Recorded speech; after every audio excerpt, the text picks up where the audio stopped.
Praise the Lord. Our daily bread. Genesis chapter 22, verse 17.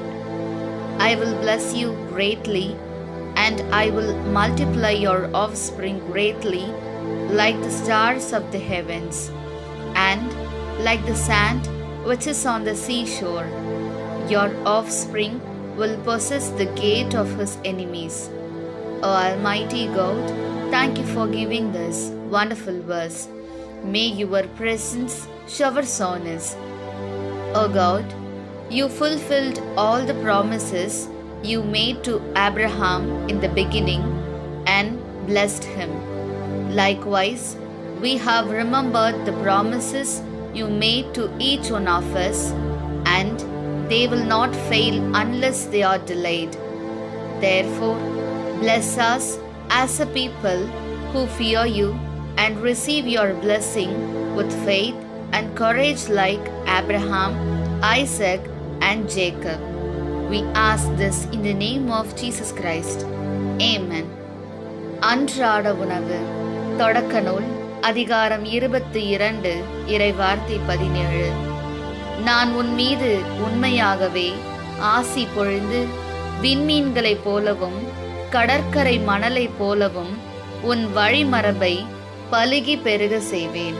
உன் வழிமரபினர் தம் பகைவர்களின் வாயிலை உரிமையாக்கிக் கொள்வர். அன்பின் தகப்பனே, இன்றைய நாளிலே இந்த இறை மன்னாவை கொடுத்ததற்காக நன்றி ஆண்டவரே. இறைவா, தொடக்க காலத்தில் நீர் ஆபிரகாமுக்கு கொடுத்த வாக்குறுதி அனைத்தையும் நிறைவேற்றி ஆசியை வழங்கினீர். அதேபோல் நீர் ஒவ்வொருவருக்கும் அளித்த வாக்குறுதிகளையும் நினைவில் கொண்டு வந்துள்ளோம்.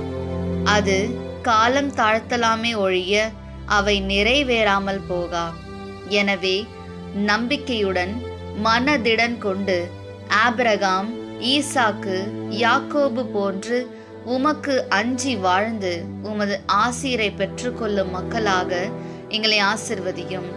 ஆமீன். அன்னன்னுள்ள போஜனம். உல்பத்தி 22 അധ്യായം 17 വാക്യം. ഞാൻ നിന്നെ സമൃദ്ധമായി അനുഗ്രഹിക്കും. നിന്റെ സന്തതികളെ ആകാശത്തിലെ നക്ഷത്രങ്ങൾ പോലെയും കടൽ തീരത്തിലെ മണൽത്തരി പോലെയും ഞാൻ വർദ്ധിപ്പിക്കും. ശത്രുവിന്റെ നഗര കവാടങ്ങൾ അവർ പിടിച്ചെടുക്കും.